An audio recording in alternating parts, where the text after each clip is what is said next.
everyone, it's Lily Pops and welcome back to my channel, and today's video is kind of an odd one because it was originally going to be a DIY for Christmas. It was originally going to be a bauble slash ornament thing for your tree. However, the time has passed, and the reason for that is because throughout the months of November and December people were in and out my house all the time and I just couldn't find the time to make this DIY, which really sucks. I really was going to do this for Christmas, but anyway, it doesn't matter. This is a ornament. It's not specifically for Christmas. I mean, when Christmas comes around again, you can use it for Christmas, but you can also, you know, decorate your home with it as well. Just think of it as just a really cool handmade ornament that you can make yourself. So anyway, today's DIY is in the theme of Stranger Things, one of the coolest shows on Netflix. And to be honest, I think this is quite easy to make. I think on a scale of 1 to 10, 1 being really hard, 10 being super easy, this is like a 6. And I think it's completely fine as long as you can sculpt a ball and an oval. You'll see what I mean in the future, but yeah, I think this is pretty easy. So anyway, without further ado, let's get started. So the things you will need are one of these glass balls with a hole in from Hobbycraft, some Milliput superfine clay, an assortment of coloured beads, a paintbrush, a hot glue gun, and different colours of paint, as you will see.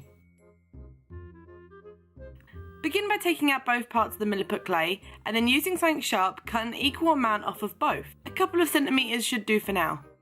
Then thoroughly mix the two parts together. You should feel it turn a little softer and so it becomes more malleable as you need it. Once mixed, cut about a quarter off the clay. Put the larger piece to one side whilst you sculpt and roll and form the smaller piece into a ball.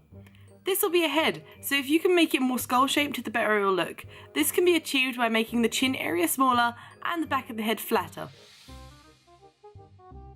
Next, take the larger piece and roll it into a soft cone shape. Then using the tips of your fingers, pinch slightly around all the edges of the larger base of the cone. This is going to be a dress, so by pinching it, it adds frills and better textures.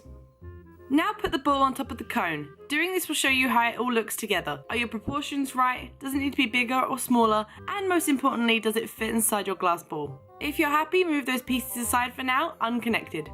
Now take another piece of clay and roll it out into a long line like so.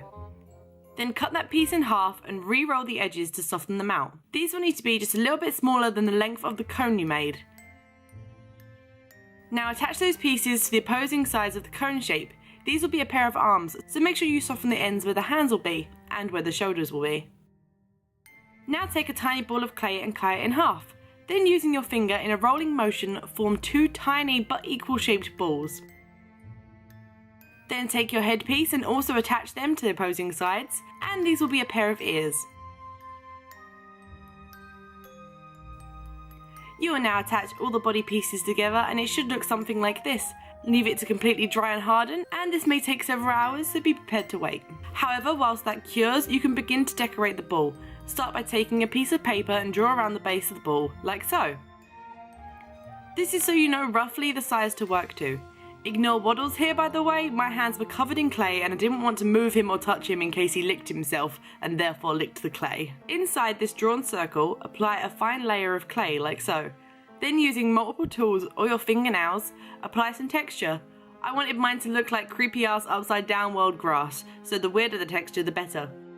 Then when I was satisfied, I peeled that clay off of the paper and stuck it inside the base of the ball, and using my tools afterwards fixed any issues that arose during that move. Then leave it to harden.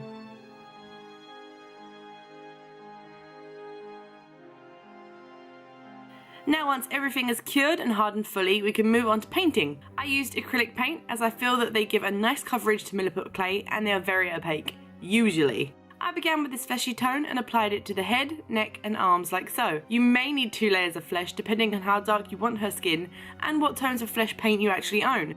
Then in pink, I painted a thick line down the centre of her body, which somewhat took the shape of a triangle, with diagonal lines either side, thinner at the top and thicker at the bottom. Now we move on to the jacket, which is this denim blue colour. This particular paint needed a couple layers. I don't know why, which is really strange as it came out quite translucent initially. Then using a light brown, I painted the areas where Eleven shaved her head, and also used this paint colour to delicately paint on some sassy eyebrows.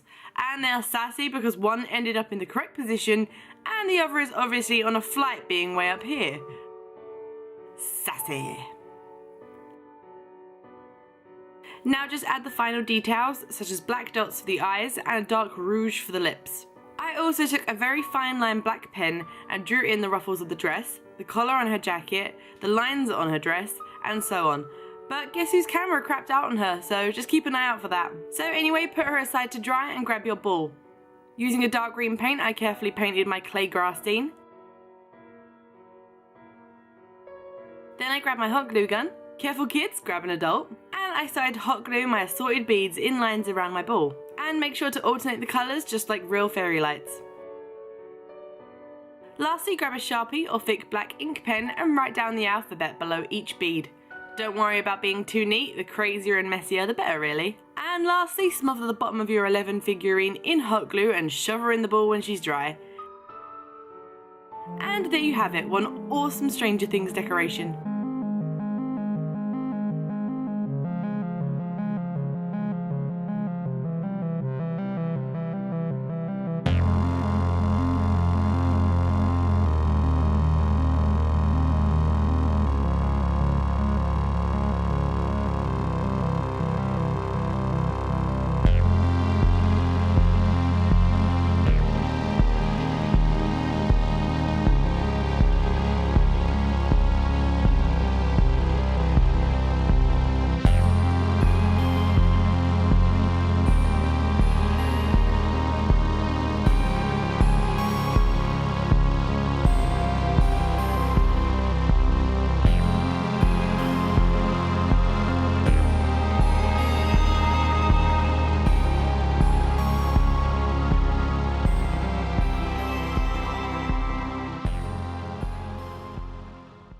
Anyway, here she is. I think it is absolutely adorable. I really love it.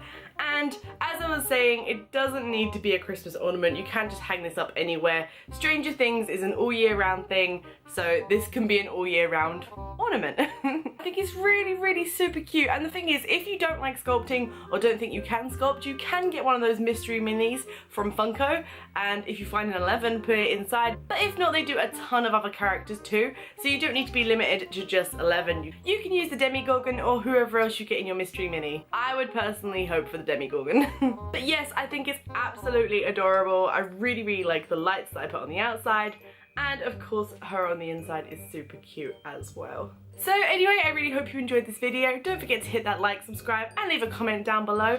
And also tell me what kind of videos you want me to do in the future. I am trying to focus on art-based videos at the moment, but if you guys want something else such as tags, a what's in my bag kind of thing, let me know.